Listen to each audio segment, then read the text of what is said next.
Well, there are three main theories why you dream.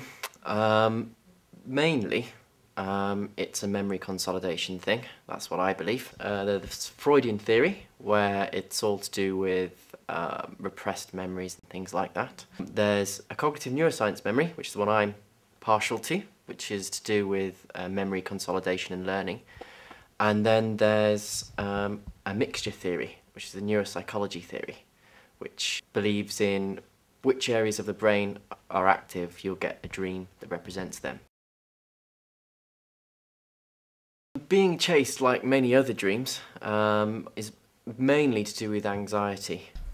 When I was 7, I had a same dream for about a week.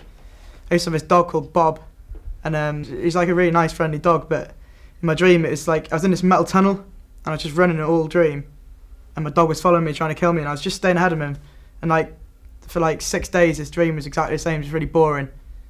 Nothing happens. Him chasing me, and then like at the end, I think it was on my 8th birthday, the night of my 8th birthday, he caught me, and got to the end of the tunnel, and there was like loads of like cartoon jungle animals holding up a sign saying happy birthday, and then he jumped on me and killed me.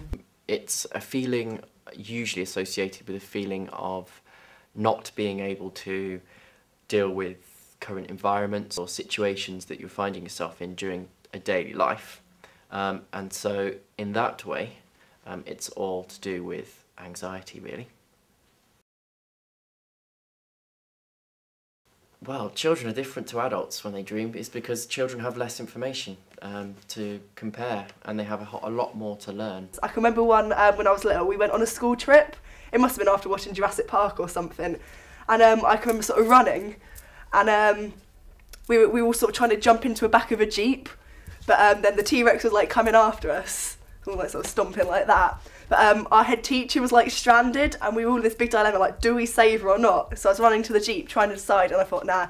So I left her, and I can remember she was trying to swing her handbag at it, like it was a dinosaur, so it wasn't going to work, but yeah, she got eaten. With children, it's a lot more emotional because they don't have the experiences to relate back, which is what happens within the dream. These really weird dreams where something will happen in my dream, and like a couple of weeks later it will, like an instance of it will happen in real life, so it's like kind of deja vu kind of thing, and it's really, that kind of freaks me out just a little bit. Your brain is a very complex organ, and it can certainly predict the future, and it can rationalise what the future is, and maybe it can represent that within the dream. So certainly that it could be. The falling dream is associated, we're not quite sure what it's actually associated with, but it seems to occur during onset of sleep. You have two neurochemical pathways that control sleep and awake, and they fight all the time for sleep and awake. The neurotransmitter, when they both fire together, you go into what is this loss of perception of orientation. So it could be just a misfire in the brain that causes a difference between loss of actually touching the bed, and so you feel like you're falling, and also sleep and being awake at the same time. And when they fire together, you get the perception you're falling. When it corrects itself, that's the one where you jerk awake and wake up again. And I had this dream once that I was on the bus, and I was coming up to this bend, and this bend is like really high up on a hill, and the bus went straight through the barrier and started falling. And you know that really horrible feeling that you get in your stomach when you think, like, you know, when you're falling, like your stomach kind of spins round. I had that exact same feeling, and just as the bus was about to hit the floor, I woke up. I didn't actually like hit the floor or anything. There is no rational guidelines, or there's no laws around sleep. Yeah, I was being babysat by this cow, and it was all fine, and then this thunderstorm came, and I was really scared.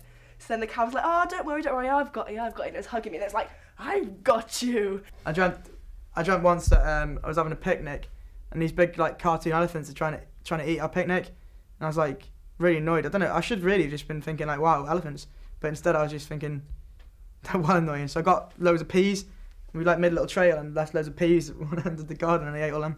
Anything can happen, anything goes, because your rational centres of your brain are switched off when you're asleep, or maybe switched off when you're asleep. That's why they're incongruent. That's why they come up with past, future, present, all mixed together, and the words don't make sense sometimes, and you get lots of anger towards people that are generally your very close friends.